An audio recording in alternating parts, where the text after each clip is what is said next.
Let us all strive to be worthy of Aurobindo's centenary.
Good evening to all of you.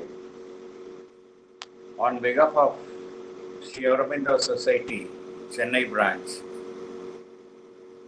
I welcome all the devotees who have assembled here through Google Meet. At the outset, let us all thank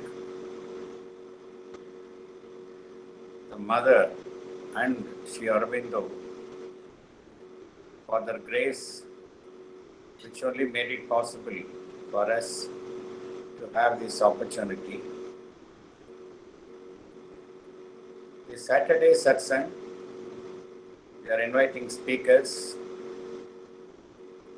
to speak about Sri Aurobindo's integral yoga. Today we have with us Sri Srinivas Mulugu, who is the chairman of Telengana and AP State Committee of Sri Aurobindo Society. He has been into this line for over 3 decades, and he's got a very profound knowledge in the writings of the Mother and Sri Aurobindo and in the integral yoga. So I welcome on your behalf and on behalf of Sri Aurobindo Society, Chennai, Sri Mulugu, Srinivas Mulugu Ji, and this forum is open to you. I hand over this forum to you. I request you to please deliver your speech. Thank you. Thank you, Shiv Kumar ji.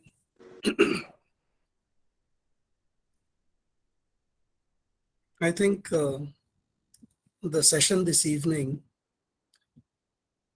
opened with the most apt and beautiful message from the mother.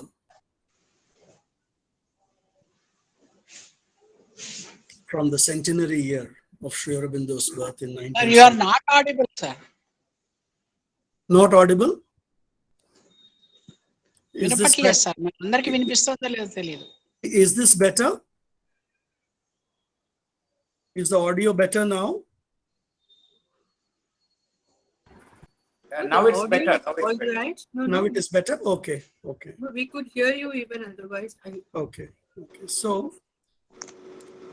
let us be worthy of Sri Aurobindo's centenary year. That's a very profound message of the mother, calling upon each of us to work further in the light of integral yoga, in the light of Sri Aurobindo and the mother. I'm glad that all of you have come here and are making your efforts to be a part of all the efforts that Shivakumar ji is making to conduct these satsangs. It is inspirational, the kind of work Sri Shivakumar ji has been doing in Chennai and Tamil Nadu. This evening, we will try and touch upon a subject that is of practical relevance to each of us.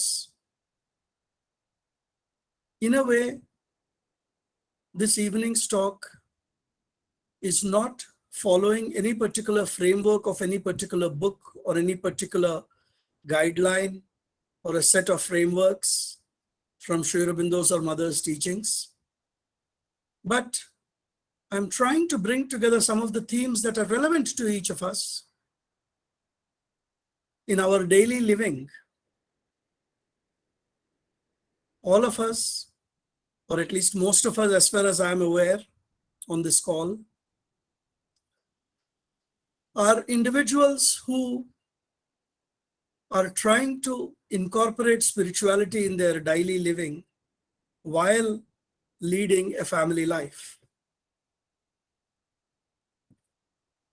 In our traditional literature, Sanatana Dharma talks about 4 stages of life: Brahmacharya, Grihastha, Vanaprastha, and Sannyasa. Brahmacharya is the age up to about 20-21, when the boy, or usually the boy in those days, would go to the teacher, stay in a gurukul, gather knowledge, build his character and his skills and his value systems, go through a good amount of testing by the guru.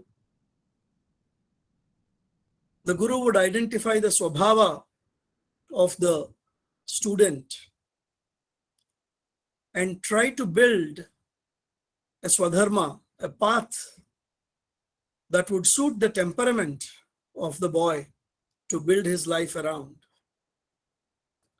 This would be, as we said, around 20-21, maybe a little bit here or there. And then one enters the Grihastha ashrama, which is basically a married life. And that would go on till the person is 40 in those days, or 50, 55 these days perhaps, where the person would shoulder the responsibilities of the family, the elders, the children, the society, all of these. And then a seeker is enjoined to then proceed on to the next stage of life, which is Vanaprastha. He would move away from his primary dwelling. He would somewhat dilute the ties he has accumulated over the previous 3 decades of building a life, because to earn a living, you need to build a network of dependencies. But those dependencies can have an entangling effect on you. So this is a preparatory stage to slowly disentangle oneself from all those obligations. And that would go on for probably another 20 years. And then one is expected to move on to the sannyas ashrama, where all the ties are dropped. And the person is now spending exclusively his energies towards realization. Therefore, the transitions are as follows. Initially, the acquisition of knowledge and the capacity to earn a living. Second, accept family life, support whoever needs the support. Third, gradually turn the gaze inwards in Vanaprastha ashrama and dilute these bonds. And fourth, turn the gaze upwards exclusively to the pursuit of divine. This is how our elders have categorized it. And today, we will try to focus on the Grihastha ashrama. In fact, when one studies these 4 stages, there are 2 important differences in these stages. One is earning a livelihood, and the other is the renunciation factor. Earning a livelihood is permitted in only the Grihastha ashrama in the traditional framework. Initially, it is the acquisition of knowledge, and post-Grihastha ashrama, the focus is on renunciation. So earning and renunciation somewhat are differentiators in this. Now, when we look at ourselves, in our culture in India, generally, there is a tendency to look up towards sannyasis and sannyas ashrama, among the devout, of course. And there is a tendency to kind of deprecate or look down upon Grihastha ashrama as though we are the ones unfit for the higher pursuit as yet. But what is important to note is that all the other 3 stages, the brahmacharya, the vanaprastha, and the sannyasa, actually depend on the Grihastha ashrama for their survival.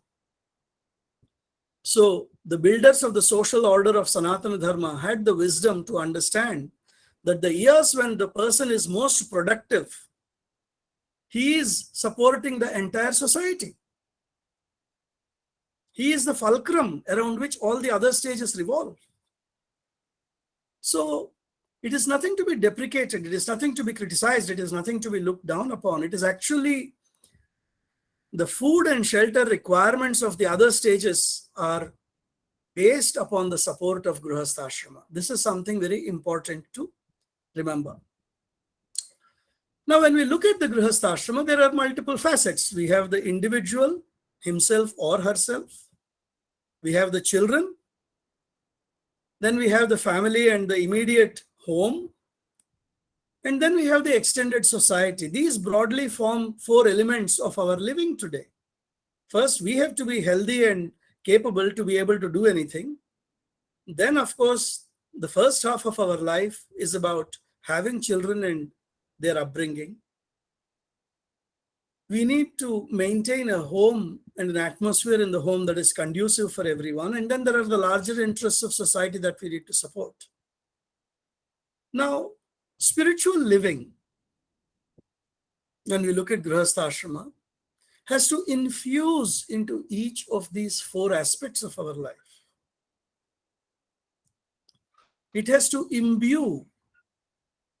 It has to give the spiritual color and vibration to the individual, the process of bringing up the children, the process of building a home, the process of supporting the society. Dharma, dharmic approach, spiritual approach is what is needed.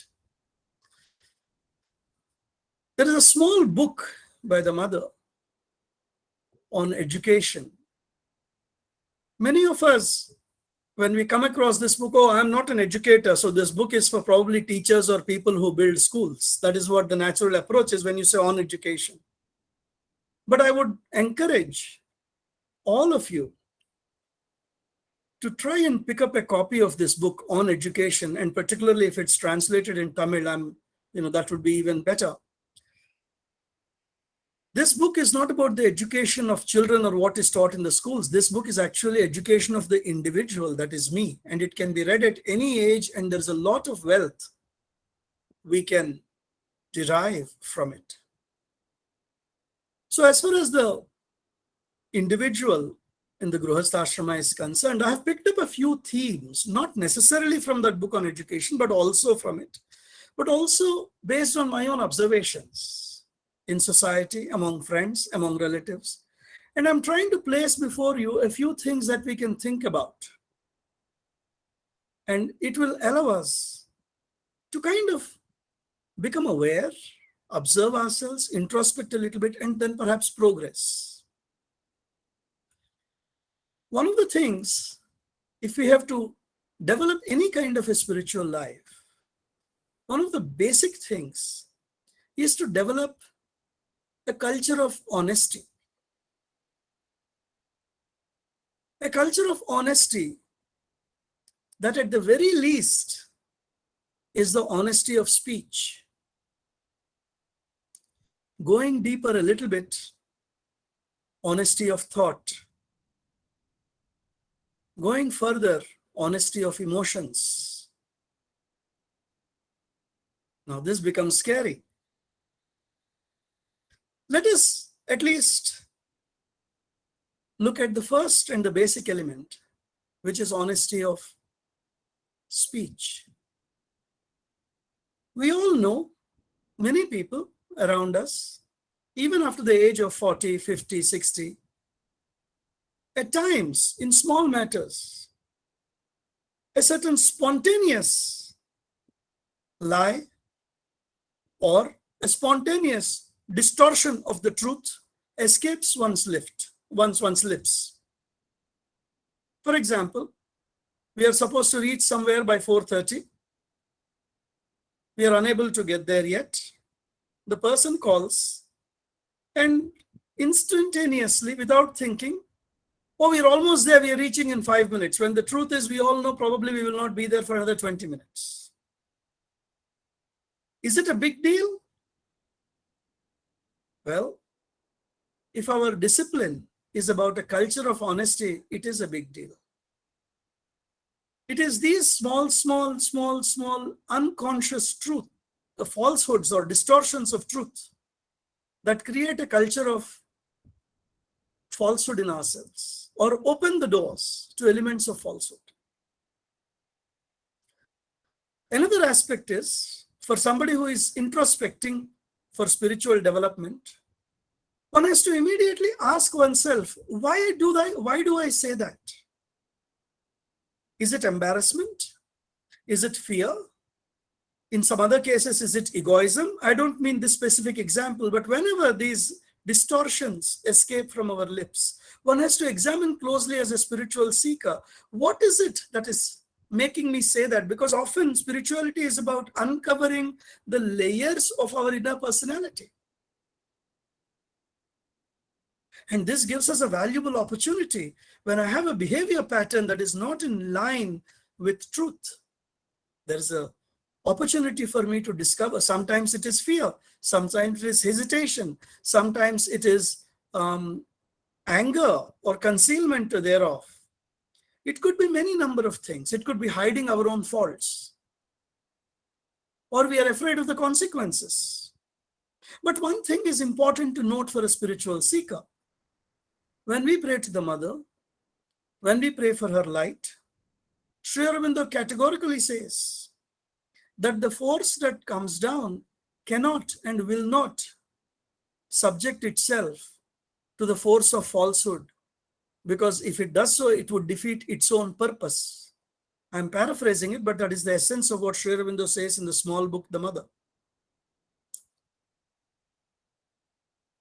Keep in mind, when we invoke and we walk on the spiritual path, there is a constant downpour of truth that is coming out, and every distortion is stopping that truth. So our prayers are actually, we are interfering. Our behavior is interfering with our prayers. We need to examine why. Not only that, these lies open small gaps or chinks, as Mother calls it, in our armor, through which forces of mischievous falsehood can enter. Similarly, going one step further, these distortions or lies also take us outside of the protection of the mother. In fact, the mother says, honesty is the best protection. So look how many layers there are just to this small thing of an occasional slip of the tongue covering up the truth. I'm not even speaking of deliberate, calculated miscommunications that we do. That is something beyond even that, because then you really have to examine yourself, or I do have to examine myself. Subterfuge is the word that Sri Aurobindo uses for small distortions and misrepresentations. Even those are not permitted on our path.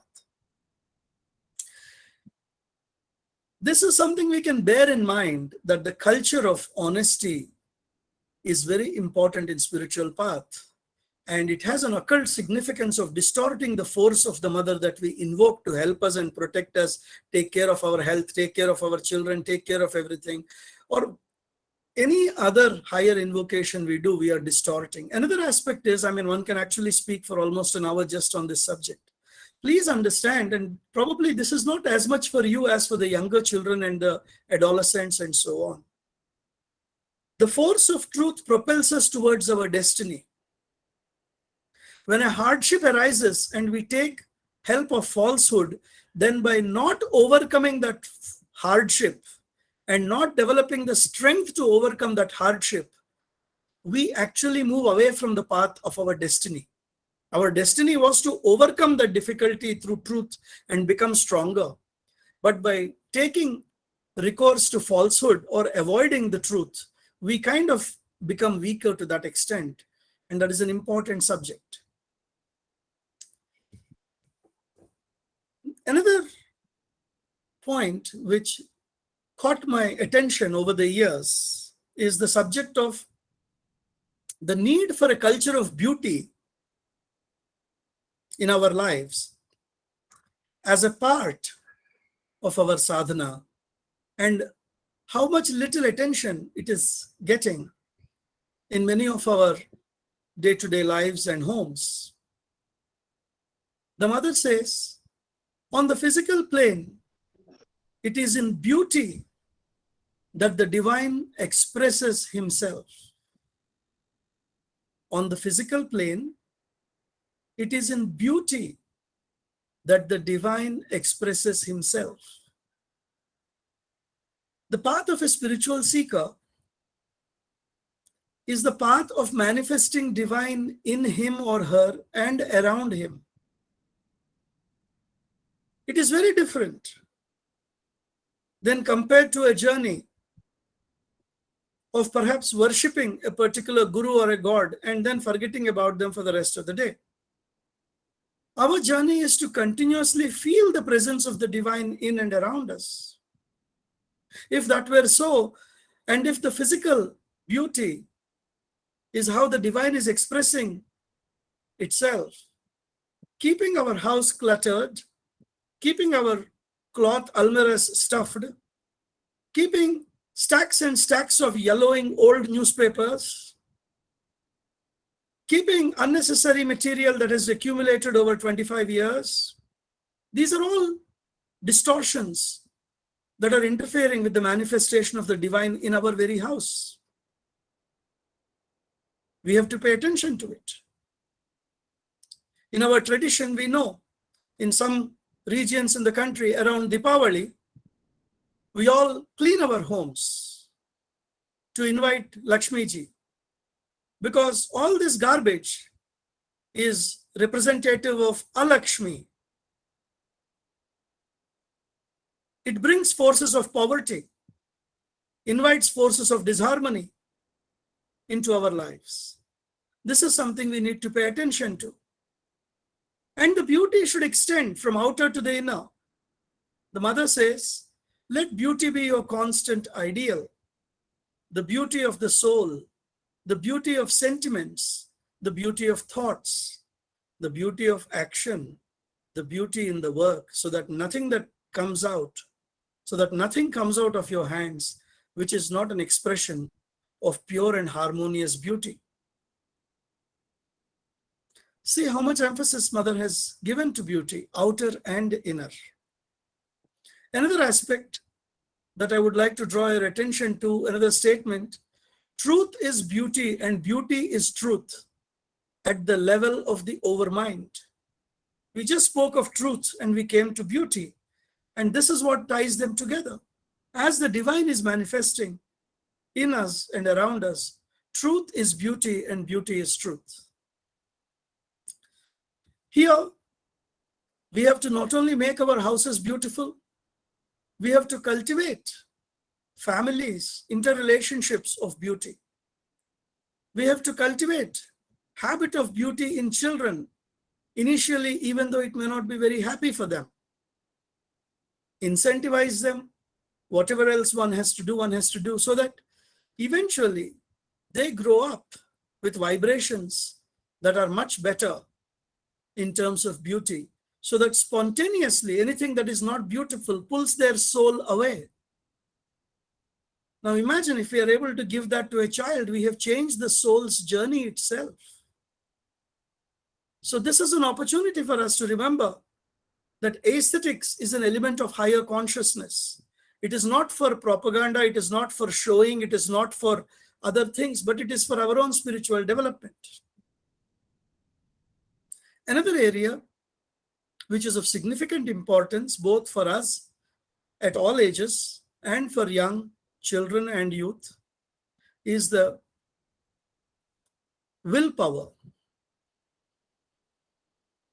Very often, all of us or most of us complain that we don't have enough willpower. This is a constant refrain. The amount of importance Sri Aurobindo has given to the human faculty of will, it is surprising to see that very few quote-unquote educational systems educate us in this regard. We know of thought and emotions, but we have never been taught about our will and our willpower. We only admire people who have strong willpower, but we ourselves, most of us, complain that we don't have the willpower. Sri Aurobindo explains how many layers of will that we have been given. There is a will of knowledge, a will of life, a will of emotion, a will of acting in every part of our nature. We have this will embedded in our system. It is a switch that we have forgotten how to use or how to turn on. Sri Aurobindo talks of the tapas of willpower. Whatever our aspiration is, we know Sri Aurobindo's framework of aspiration, rejection, and surrender. Whatever our aspiration is, the aspiration can only become a realization through the agency of will and willpower. Otherwise, it remains a wishful thinking or a wishful dream. In fact, the mother says somewhere that when these realizations, when the aspiration doesn't turn into realization, it is often the question of sincerity rather than of willpower. In other words, we are not using our willpower and applying ourselves sincerely to the ideal. Instead, we are cutting corners and allowing ourselves excuses for lower nature. So we have to understand that at any age, we can develop willpower. Don't feel like going for walking when we know walking is important. Well, let us make an effort to start with 1 round, 10 minutes. The body, once that will is there, slowly the body starts adapting. Our body has enormous suppleness and adaptability, but we do not push it far enough. The willpower is what allows our inner gears to start moving. And we say, okay, I will get up at 5:30 and go for just 15 minutes. So we get up, we put on the clothes, we tie the shoes, and then we go. The one round becomes 2 rounds and 3 rounds. And again, we start whenever there is a break. It is similar to doing exercises for developing muscles. You can even manage to create willpower in yourself, says the mother. And for children, it has to be something that we inculcate very carefully from a very young age. I will not get into the details, but on YouTube, please look up one particular experiment called Marshmallow Experiment conducted on children. I will just type it out in the chat box so that it is remaining here. Please go through that. It talks about how scientists actually experimented about willpower with children. And what they found was that children demonstrating self-control and ability to stop themselves from instant gratification at a young age eventually grow up to be more successful than other children. We need to guide children, we need to hold their hand, but we need to be aware of the importance of willpower and how to cultivate it. Very, very few parents do that today, and very, very few adults cultivate it themselves. They just go by that one line, well, I can't, I don't have it. But that is not very accurate. Another area of work, particularly for those who have crossed the 40, is a conscious culturing of the mind.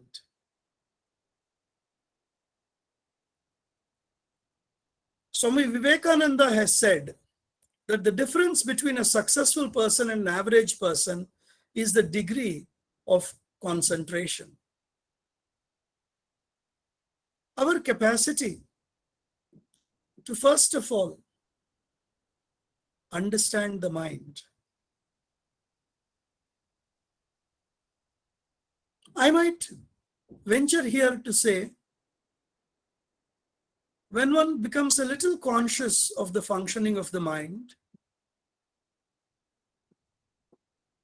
if one is close and observant, one realizes that almost all of our life is guided by these little 2-inch area. We spend our life almost as though somebody has dropped our soul in this brain and locked it up. Everything is guided by our thoughts, and we don't know if we can even be anything other than our thoughts.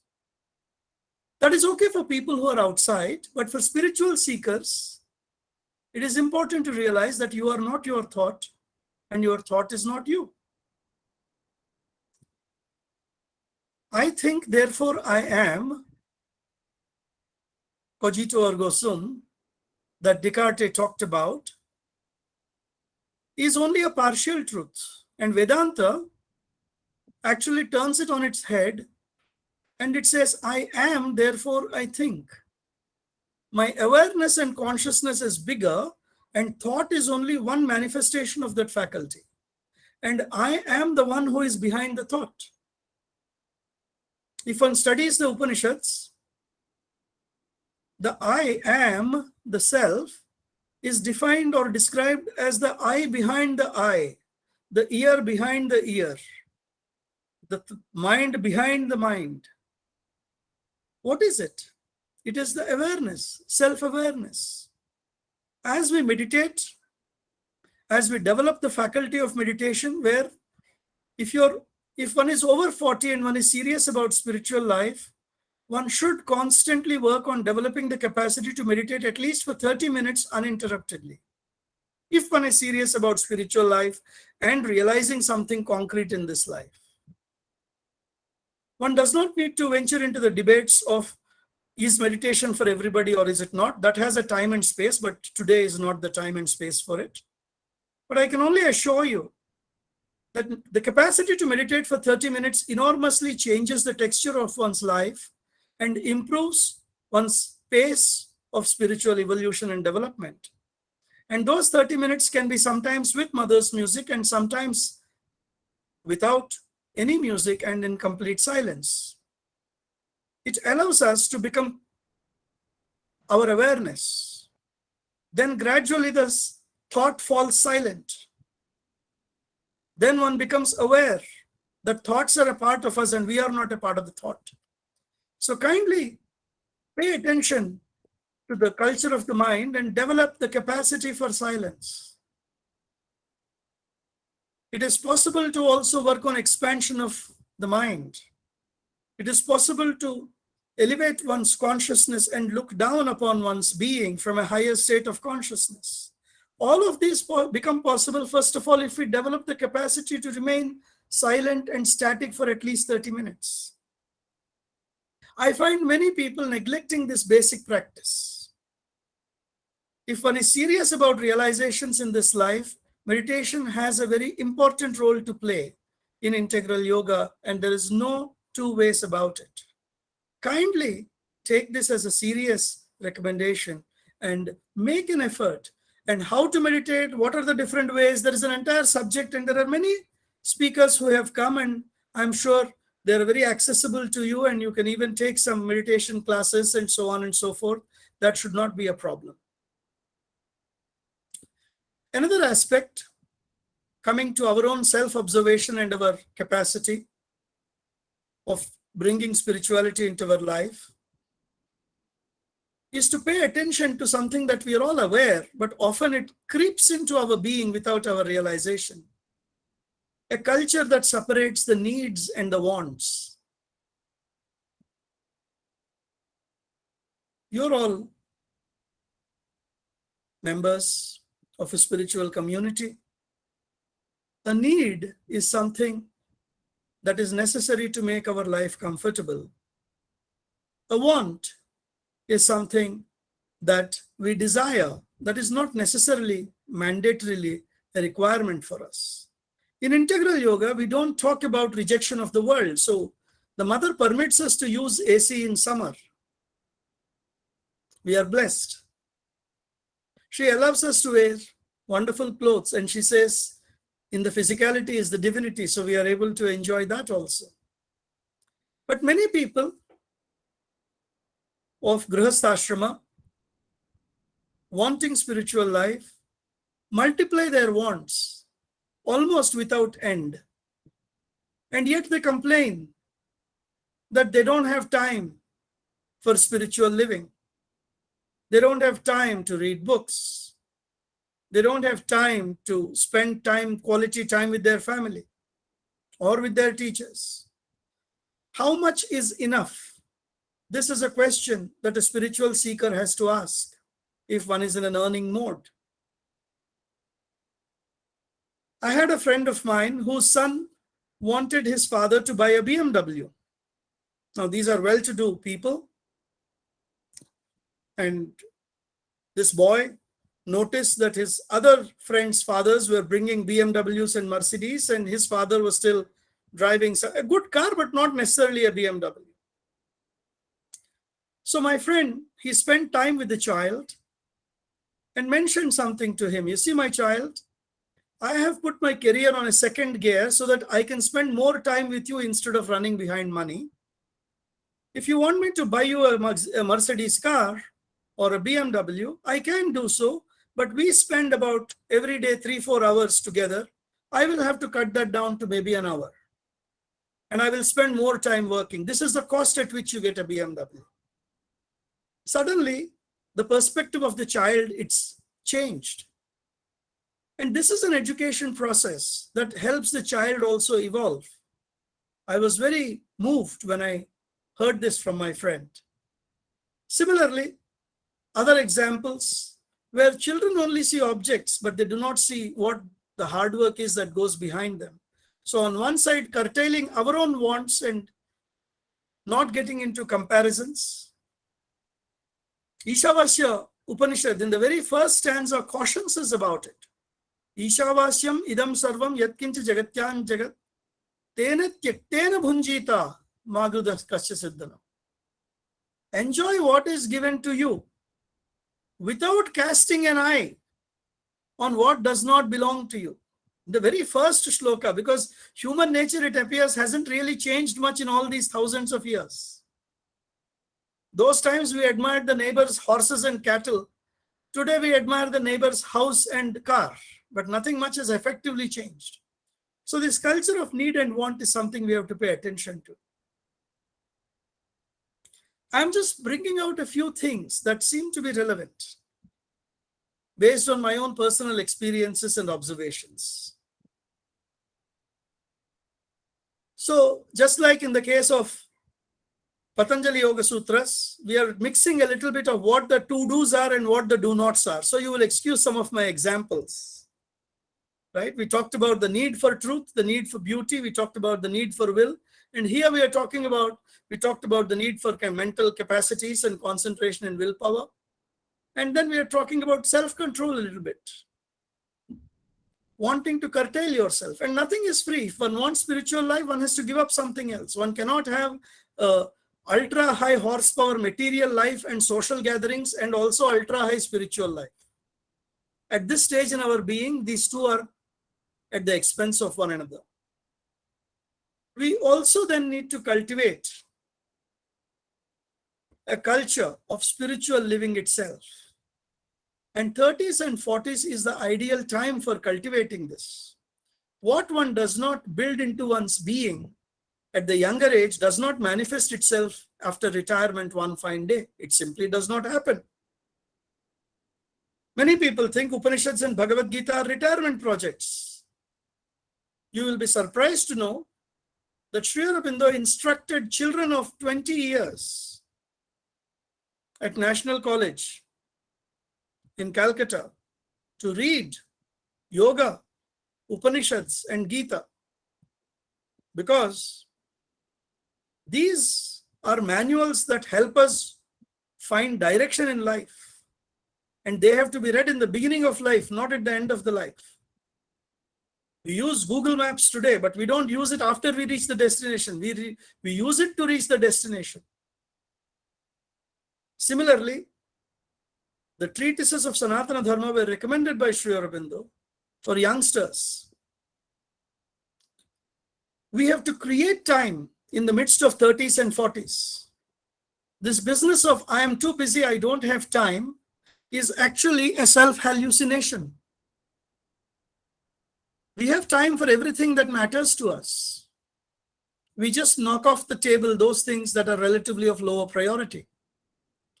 If spiritual living is a serious priority, then somewhere something else has to be knocked off. We have to create time to visit holy places, and not as a bucket list or a checklist where we go to one region of the country and then immediately within 2 days we see 20 locations. No. The idea for us as a spiritual seeker is to go and soak the vibrations there. See how people are living. Learn from them. Sit at the feet of Mahatmas. Just absorb their vibrations. Be blessed by their very gaze. And return home carrying that precious vibration in our heart and continue that for a certain period of time. This is how we infuse our Grihastha with spiritual life. Probably money is something we have to speak about before we move into other subjects, because that is probably, while Grihastha is the fulcrum of the entire society, money seems to be the fulcrum of Grihastha. We are fortunate again that in our path, the approach for money is of acceptance and discipline.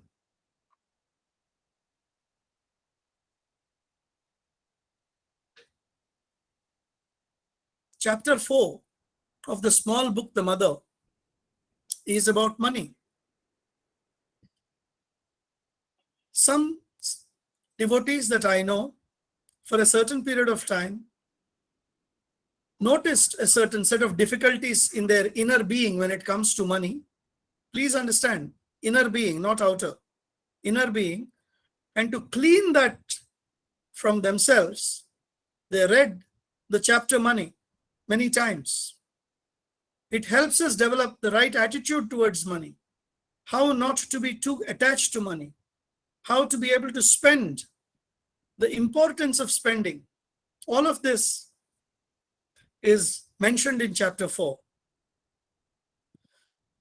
In our traditional paths, when we talk about Purusharthas means the very purposes, the goals towards which our life is geared. Dharma, Artha, Kama, Moksha. Whereas many other civilizations or spiritual paths looked at money as the root of evil, Sanatana Dharma talked about Dharma, Artha, Kama, Moksha. When Artha, money and wealth, and Kama, the desire, are controlled by Dharma in the first, at the very beginning, if they work under the purview of Dharma, then we move towards Moksha, liberation. What does it mean? It means that we can use dharmic methods to earn our living. Sir, what about corruption and all the adharma we see? Well, what we earn through adharmic methods, through methods that are not dharmic, again act as magnets to invite suffering into our life. What comes when we earn the money comes with a certain vibration.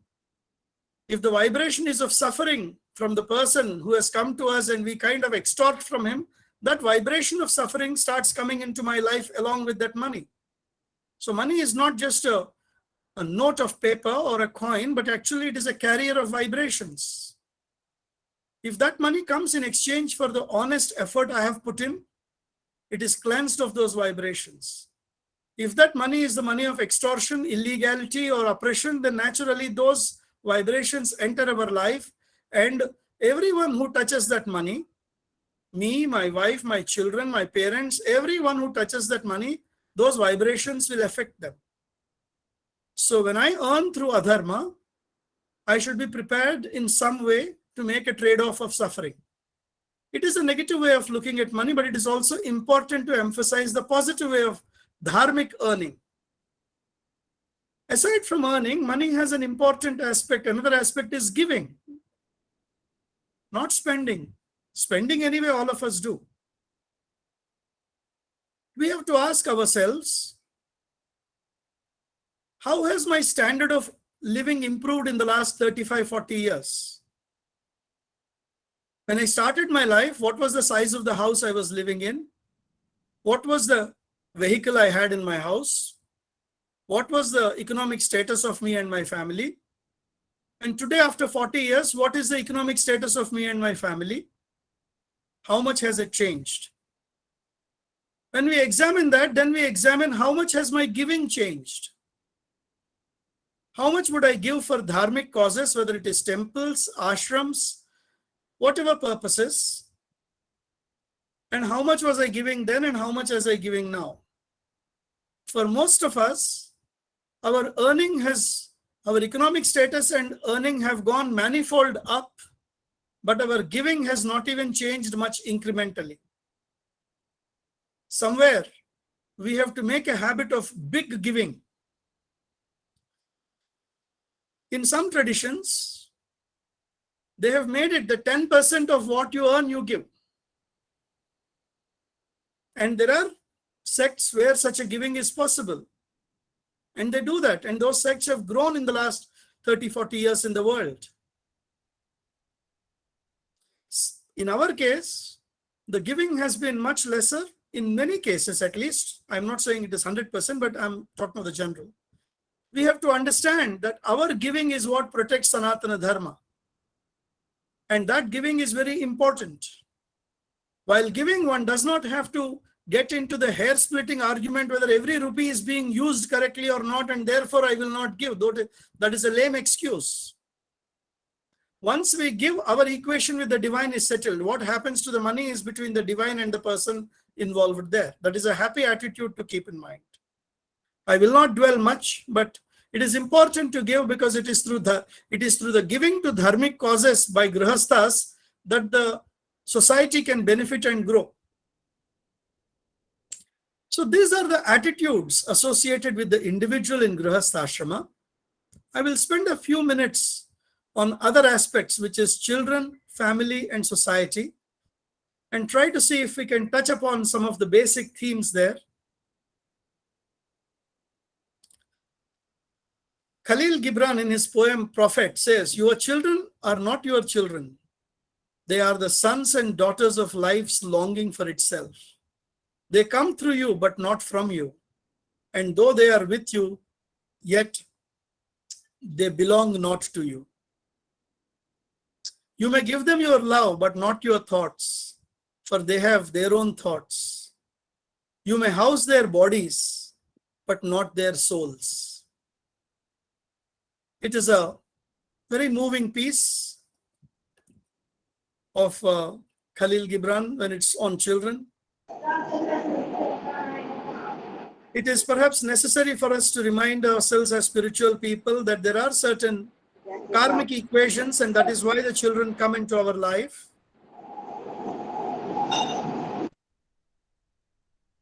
We need to fulfill those karmic equations, but carefully, without building too much of it for the future. There is an entire methodology of building spiritual life for children that Mother has taught us all. How to bring up a child. So much literature on even prenatal parenting, prenatal exercises, all of those things, prenatal education. So much material is available in our path that we need to pay attention to that aspect. When we have grown-up children, very often we find that the senior citizens are yet making strenuous effort to control the house, to control the running of the affairs of the house, to control the business. Perhaps for someone aspiring for spiritual living, and unless there is an oppressive need of financial burden to do so, it is a call to let go. Perhaps when our children enter into Grihastha, get married, that is probably the first indicator for us to start loosening our grip and letting things unfold. And expressing an occasional appreciation and other things would actually go a long way in helping us grow spiritually compared to what we see outside.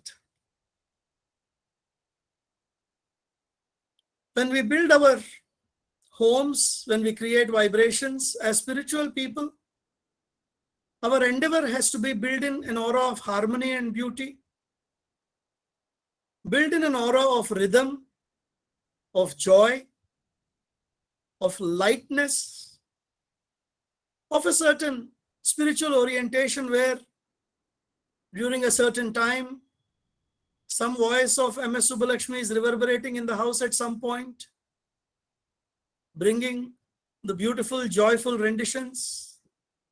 So the house itself carries that spiritual vibration. In the Grihastha, the Griha, the house, has to become an ashrama. Only then we'll go to Grihastha. Are we keeping our house like an ashrama? Restlessness, agitation, are they coming too often? As humans, they do come occasionally. That is inevitable.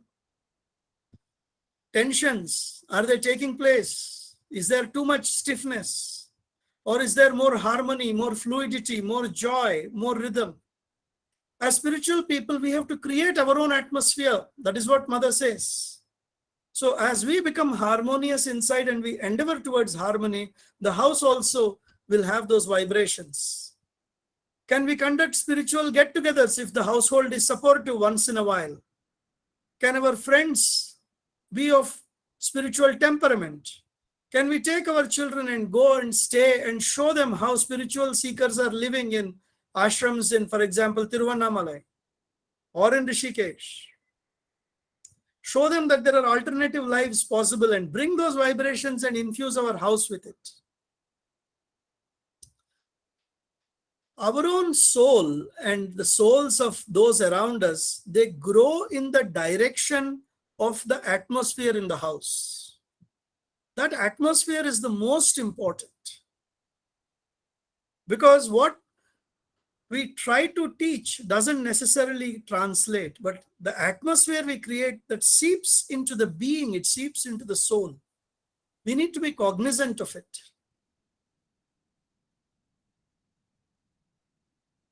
Also, at one level, being aware that it is the divine that runs the house than me is a very important, subtle change in our own approach. So this is the basic things about Grihasthashrama. Talking about the individual, the child, and the home. Now, let us kind of look at a few minutes for where does a Grihasthashrama take us? There is a transition beyond Grihasthashrama. What does Vanaprastha mean? Vanaprastha technically means leaving everything and going to a forest. Well, sir, in this day and age, there are no forests left anymore. They have all been cut. Well, perhaps as it may be so. Luckily for us, in the path of affirmative spirituality that Mother and Sri Aurobindo have taught us, we are not leaving anything and going anywhere because we carry our own atmosphere, the Mother said. It is not a physical migration, but an inner spiritual migration that is Vanaprastha for us. What does it mean? To survive and to run a family, we needed to control so many things so that we protected our family, earned a living, and provided for everyone. Now, slowly that grip on life has to begin to loosen. Slowly delegation can happen. Simplification can happen. Slowly the strong ego and identity necessary to protect the family and to earn a living and to run the affairs, that ego can now be slowly dissolved. That identity can now be dissolved. Businesses can be handed over, partially at least. And most importantly, the head can be cleared. Finally, I am going to move towards the higher purpose of life. It is time to orient life towards the sadhana. In where we were barely able to give half an hour, and that too, many of us, when do we pray? Sir, after I take the shower, before I put on my pants, I tie a towel and I go there and I quickly do this agarbatti.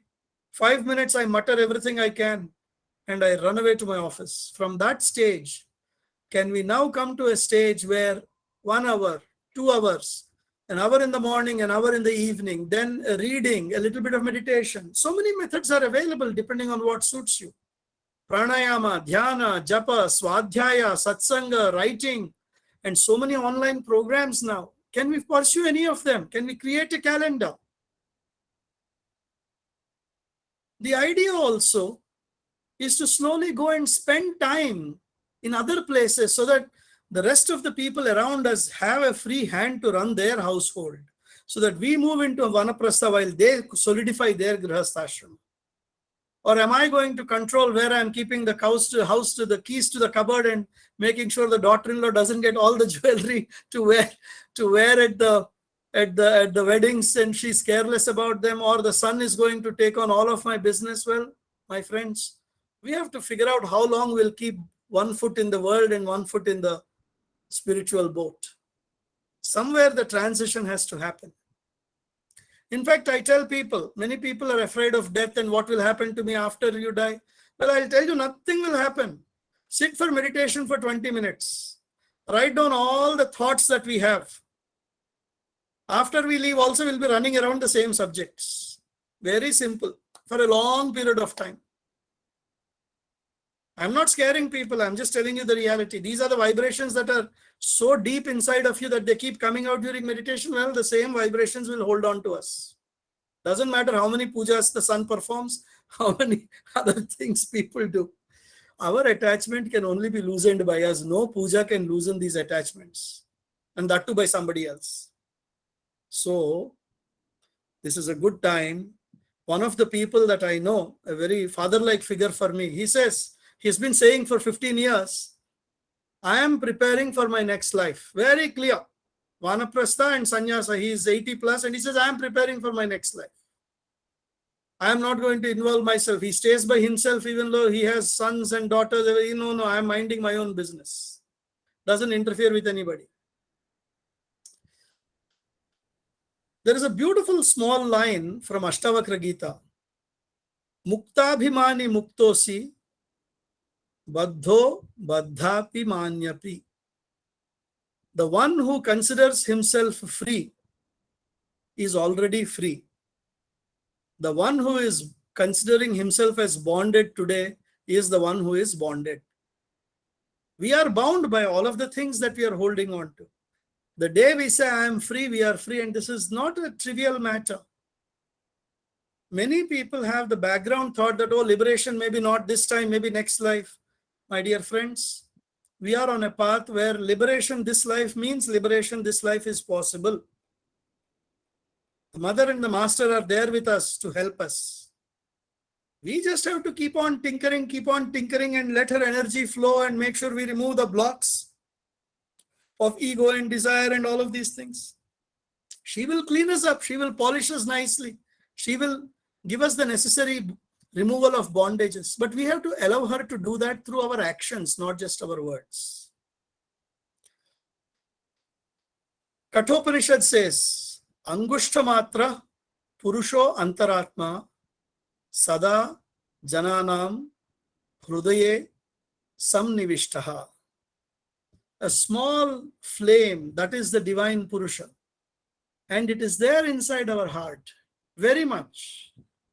So we don't have to run anywhere. We don't have to go to a forest. We don't have to become a sannyasi. We can remain grihastha till we leave our body, in the sense that we are staying comfortably. That is the path of Mother and Sri Aurobindo. And the opportunity for us is to grow. And all we have to do is loosen these bonds through a good amount of self-introspection, through a good amount of understanding of what is possible and what is not possible, and slowly identifying our problem areas. We have to start with a basic method of trying to self-introspect a little bit more, participate more in satsangs, read more, try to gradually develop a certain inner detachment, practice a few things that we all know are important. I am only refreshing what you already know. Many of you have gone through so much literature, you have read so much, Shivakumarji has been conducting classes, so many satsangs happening, you have visited Pondicherry, you have met so many elevated souls there. It is a good reminder that inner awareness is the first step, inner progress is the next step, and we keep working on self-development, self-mastery, self-transformation. These are all the works that we have to do.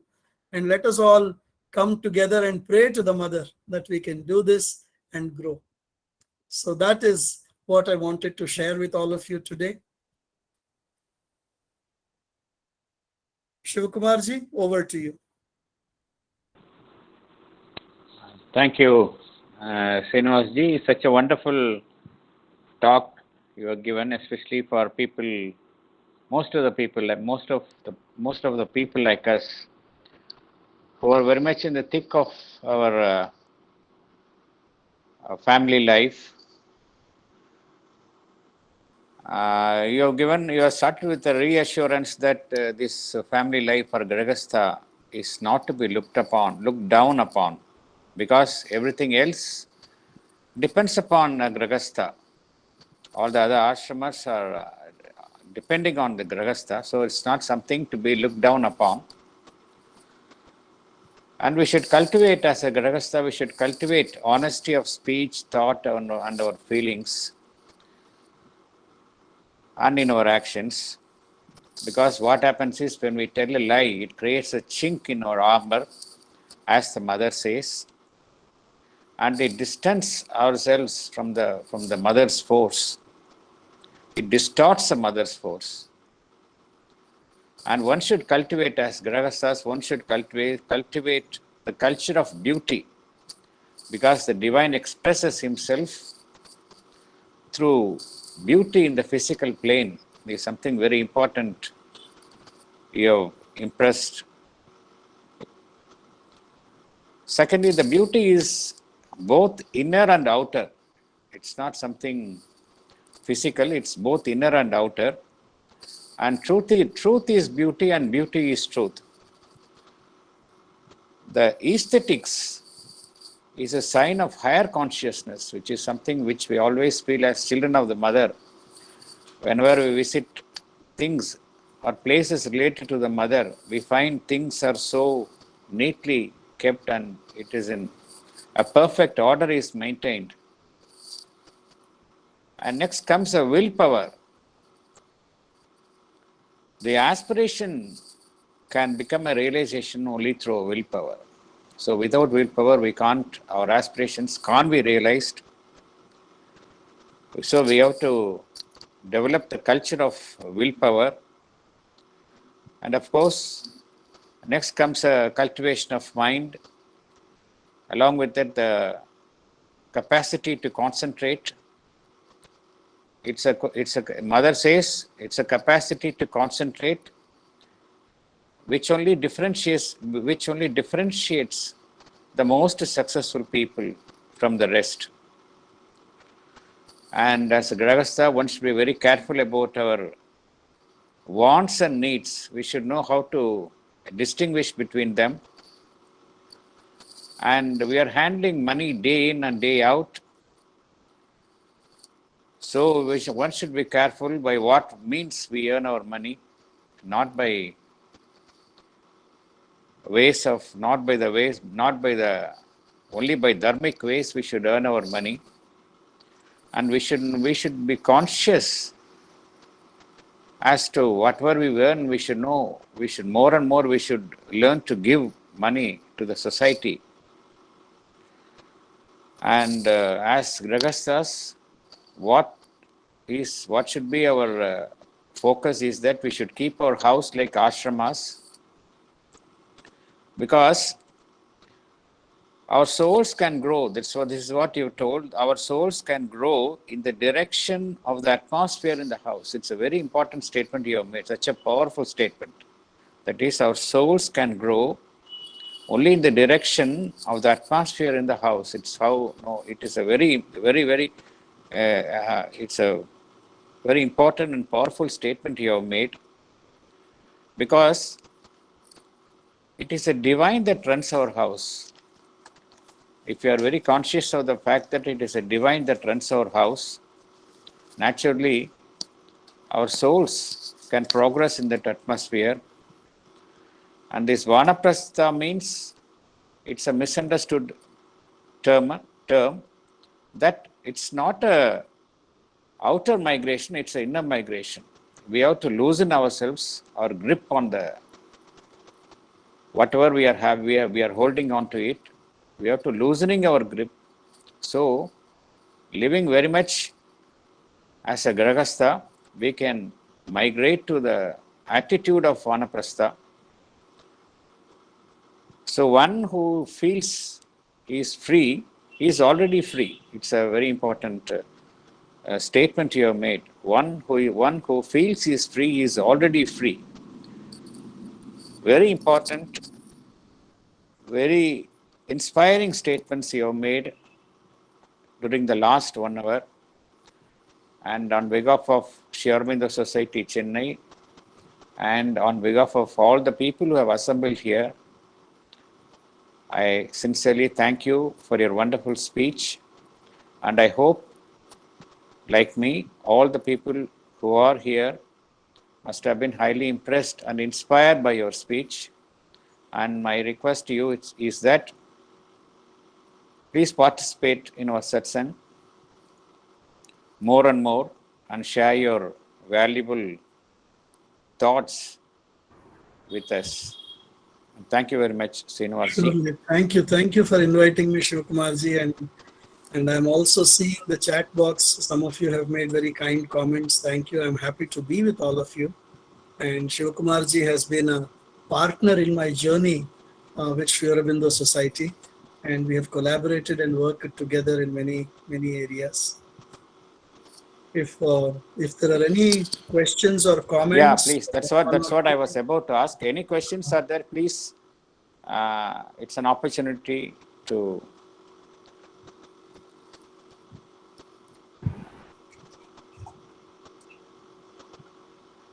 Srinivas, see, I know a couple of friends where they are quite willing to let go and leave.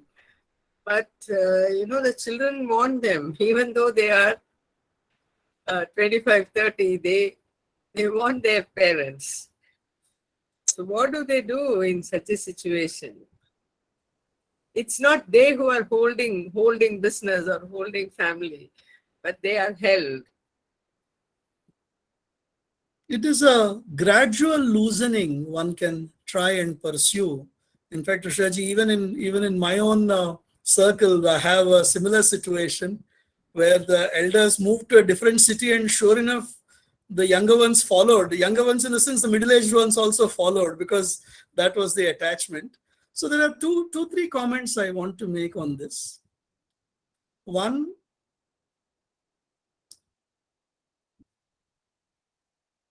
and this is not any personal criticism of anyone, it is only a comment on the social constructs that one is observing nowadays. Many grandparents have transformed into babysitters inadvertently. Some of them definitely find it oppressive. Some Yes. of them find it difficult to handle, yet unable to say no to the children, and so on. And this is something one has to be cognizant of, and those dependencies have to be diluted, because finally our spiritual journey at one level is our own.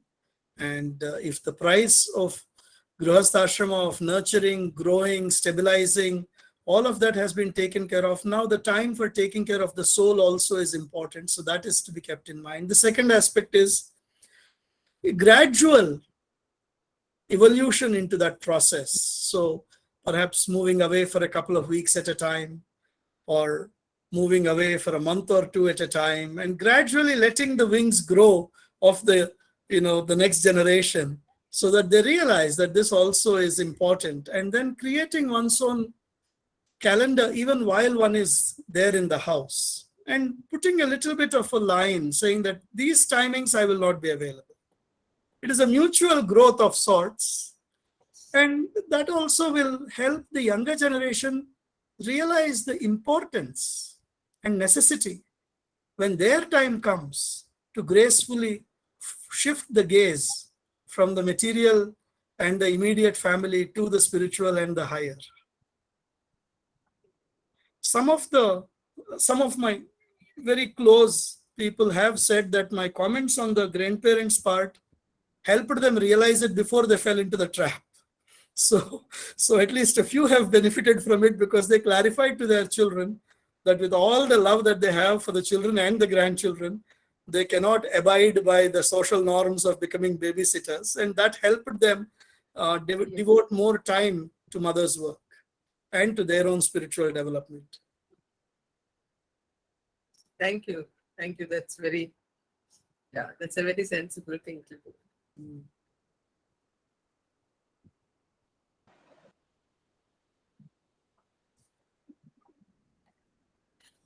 Namaskaram, sir. Namaste.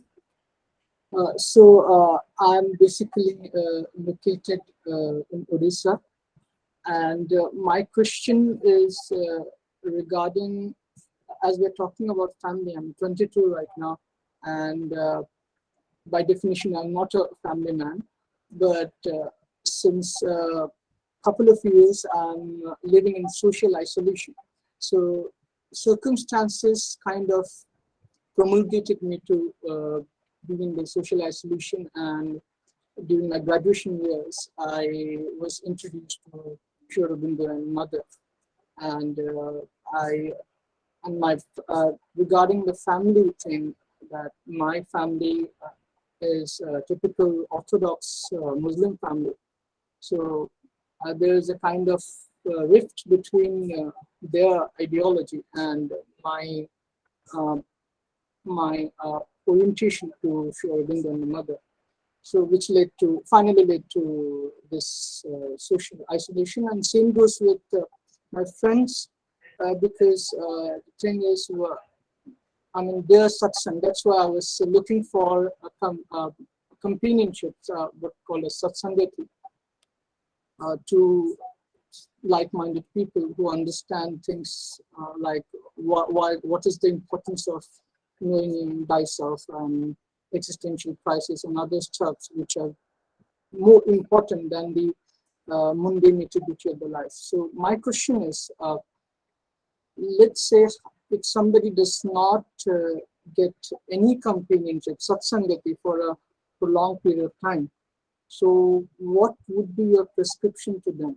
What they should follow or what they should do? Because nonetheless, we are social beings unless and until our whole nature is being transformed, our animal nature is being transformed, we are still social beings. So what we should do in order to avoid any kind of adverse effects or adverse forces into your Windows life. So that's my question.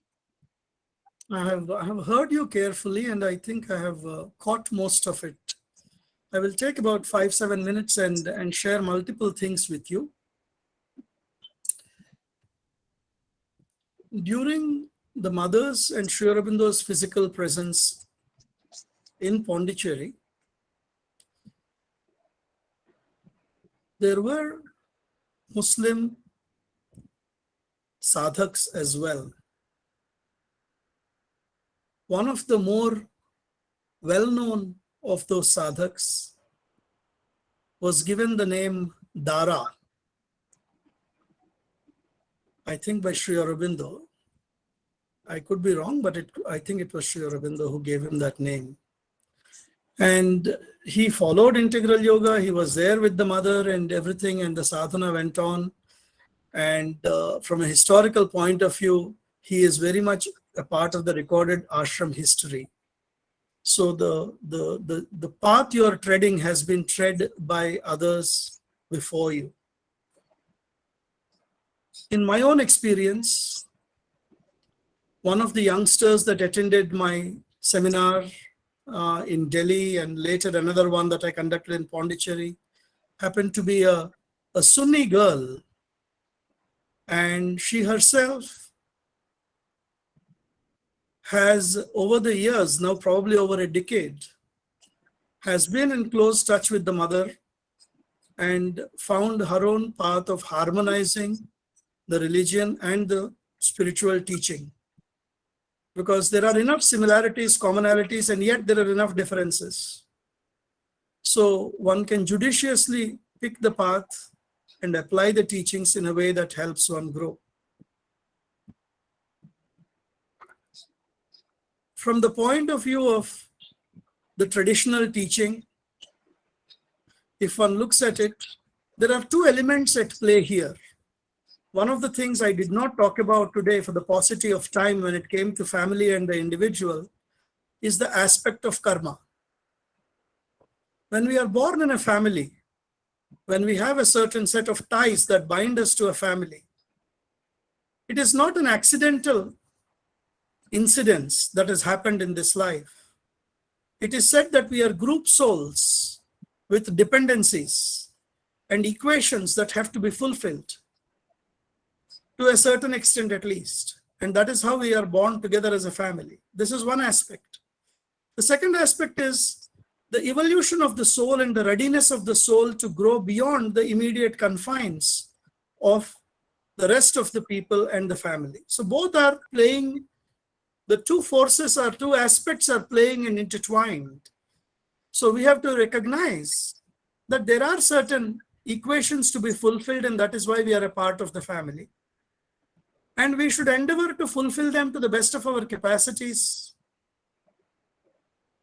as long as that does not interfere with our own spiritual journey and spiritual evolution. So both are important. In the pursuit of spiritual living also, there is no one truth. There is actually, in fact, this is something that is useful for all the audience here. Truth also has many layers. There is the individual layer, There is a family layer, there is the social layer, there is the country layer, there is a humanity layer, and beyond that is the spiritual layer. When Prince Siddhartha left his wife and a newborn baby, was he following dharma? By known fact of any marriage, what he did was adharma, because he was abandoning his wife and child. So at the social level, what he was doing was adharma. But when one looks at the pyramid, at the higher level is a spiritual truth. So the spiritual dharma overrides the social dharma. That is how when we look back at Buddha, will he not have bad karma for abandoning his wife and child? Perhaps not, because he was following the soul calling and a higher spiritual dharma. And this is something one has to try with as much harmony as possible, not as a this is not a justification for a disharmony. So where possible, there is a reconciliation. Where it is difficult, the spiritual dharma, the spiritual truth of your soul will have to guide your decisions and destiny. So in a small way, I have tried to answer your question. I am also pasting in the chat box a book that was written by a Hyderabadi devotee. It is Sri Aurobindo and Sufism, a comparative study. Perhaps it might find you some helpful tools and explanations. Thanks a lot. Namaste.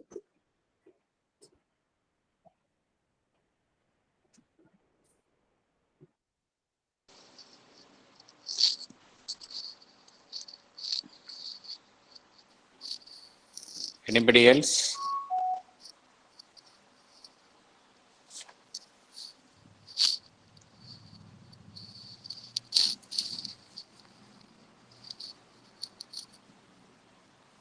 If no other question is there, we would wind up the session with a prayer music.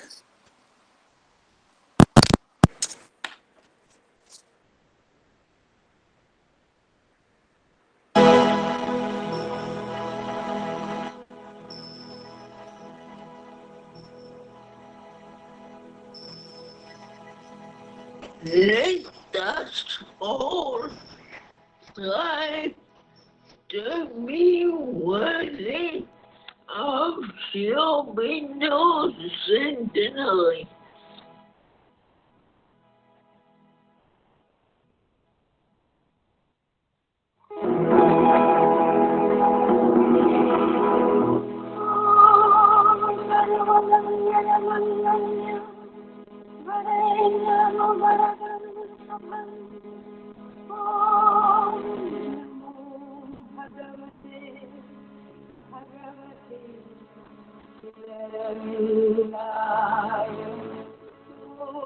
Namo